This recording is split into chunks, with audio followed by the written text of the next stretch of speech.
الله وبركاته. بسم الله الرحمن الرحيم والسلام على رسول الله وعلى آله وصحبه. محترم ناظرین، کا شکریہ اللہ تعالیٰ کی تعریف و ثنا نبی کریم صلی اللہ علیہ وسلم درود و سلام بھیجنے کے بعد انہوں نے جو بات کہی کہ اللہ تعالیٰ کی بندو اللہ تعالیٰ سے ڈرو، اس بات کو جانو کہ اللہ تعالیٰ نے ہمارے اور آپ کو اس مہینے کے آخر میں ایک ایسی عبادت کو وقت کیا ہے جس عبادت کے ذریعے سے ہمارا ایمان زیادہ ہو جاتا ہے اور ہماری عبادت مکمل ہوتی ہے، اور اس کے ذریعے سے اس بات کا یعنی اللہ تعالیٰ کی نعمت جو ہے ہمارے اوپر مکمل ہوتی ہے۔ اور وہ کیا اللہ رسول صلی اللہ علیہ وسلم نے جیسا کہ حدیث میں ہے کہ ابو سعید خدری رضی اللہ تعالیٰ عنہ کی حدیث میں ہے کہ اللہ کے رسول صلی اللہ علیہ وسلم نے صدقۃ الفطر میں ایک انسان کھانے کی چیز کو فرض کیا، یعنی ایک انسان کھانے کی چیز کو کھائی جاتی ہے اس کو اللہ تعالیٰ نے اللہ کے رسول صلی اللہ علیہ وسلم نے صدقۃ الفطر کے طور پر فرض کیا۔ اب اس میں کیا ہے، گیہوں ہے، چاول ہے، کھجور ہے، یا وہ چیز جو انسان کھاتا ہے وہ تمام کی تمام کھلاتی ہے، اور ان چیزوں میں جو کھانے کی چیز ہے ان میں سے جو چیز جتنی زیادہ اچھی ہوگی اور نفع بخش ہوگی اتنی ہی زیادہ کیا ہے یہ افضل اور بہتر ہے، یعنی جس آدمی کو آپ دے رہے ہیں ان کے لیے یہ چیز جتنی زیادہ اچھی ہوگی فقیروں کے لیے وہ اتنی ہی زیادہ اچھا ہے اور ثواب کے اعتبار سے بہتر ہے۔ تو اپنے آپ کو خوشی ہمیں سے ہر بھائی اس جگہ سے فکر کو نکالنے کی کوشش کریں جو کچھ بھی آپ کے پاس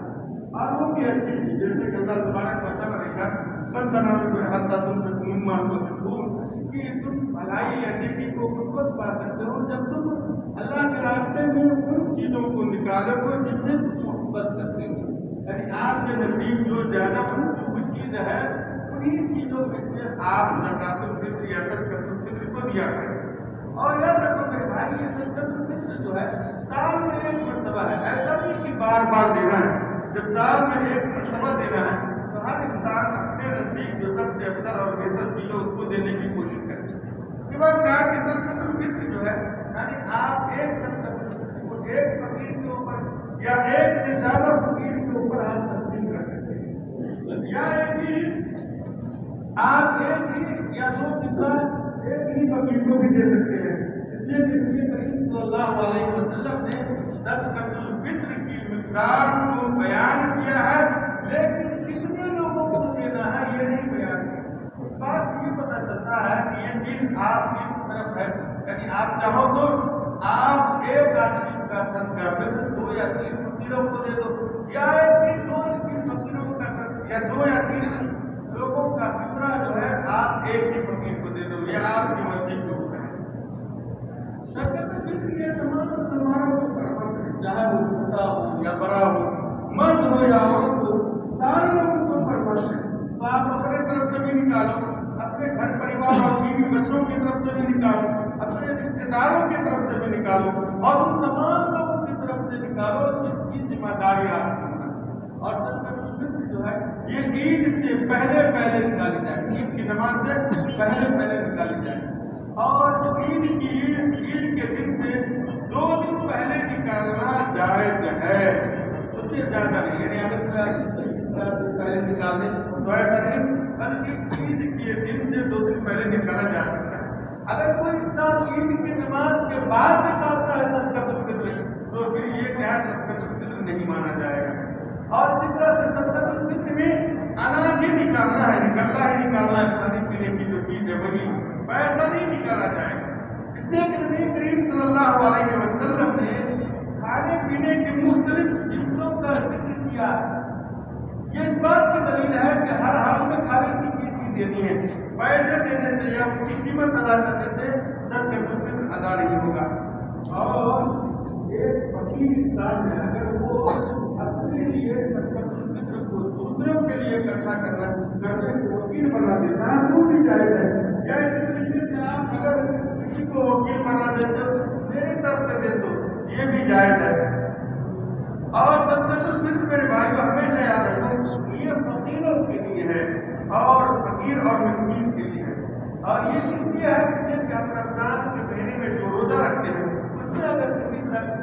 کی کمزوری یا کسی طرح کا ایسی چیز ہو گئی ہے جو اس کے لیے اثر انداز ہو سکتی ہے تو یہ اس کے لیے ہے۔ اللہ تعالیٰ نے فرمایا قرآن مجید میں قد افلح من تزکیٰ وذکر اسم ربہ فصلی کہ وہ شخص کامیاب ہو گیا جس نے کیا ہے زکات کیا، اپنے آپ کو پاک کر لیا اور اس نے پروردگار کا یاد کیا اور نماز پڑھی۔ دوسرے خطبے میں انہوں نے کہا کہ اللہ تعالیٰ نے اس مہینے کے آخر میں یہ بھی ہمارے لیے مشروع کیا ہے کہ ہم تقدیر پر ہیں۔ اللہ تعالیٰ نے کہا وَلَتُكَمِّلُوا الْعِدَّةَ وَلَتُكَبِّرُوا اللَّهَ عَلَىٰ مَا هَدَاكُمْ کہ تم کیا کرو، اللہ تعالیٰ نے جو کچھ رمضان کی خوشی میں یا رمضان کے موقع سے آپ نے اللہ تعالیٰ کی نعمتوں کے اوپر جو کچھ کیا ہے اس کا مکمل اور شکریہ یہ ہے کہ تم اللہ تعالیٰ نے جو تمہیں توفیق دی ہے اس کے اوپر اللہ تعالیٰ کا نام لے کر تکبیر پڑھا۔ اور تکبیر جو ہے یہ عید کی شان دیکھنے کے بعد سے لے کر کے عید کے نماز تک پڑھی جائے۔ مرد حضرات بلند آواز سے پڑھیں گے، جبکہ عورتیں کیا آہستہ آہستہ سے پڑھیں گے۔ اور یہ تکبیر جو ہے میرے بھائی عید کے نماز تک ہے، چاند دیکھنے کے سے لے کر کے عید کے نماز تک۔ عید کی نماز کے لیے خود بھی جاؤ، اپنے عورتوں اور بچوں کو لے کر کے بھی جاؤ، اور عورتیں جائیں گی تو خوشبو وغیرہ نہیں لگائیں گی اور نہیں کوئی ایسی چیز کرے گی جس کی بنیاد پر اس کی خوبصورتی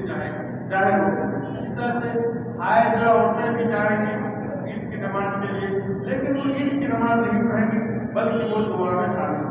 مردوں کے لیے جائز ہے کہ خوشبو لگائے، اچھا کپڑا پہنے، اور یہ ساری کی ساری چیز غسل کرنے کے بعد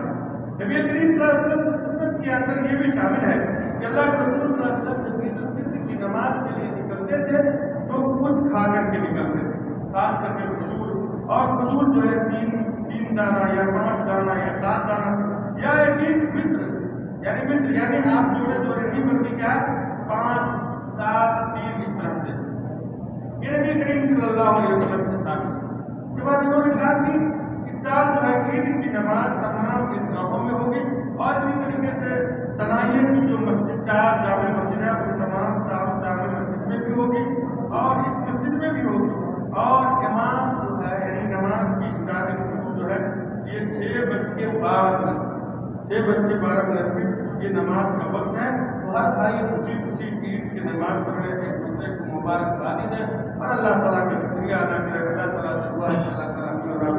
نبی کریم صلی اللہ علیہ وسلم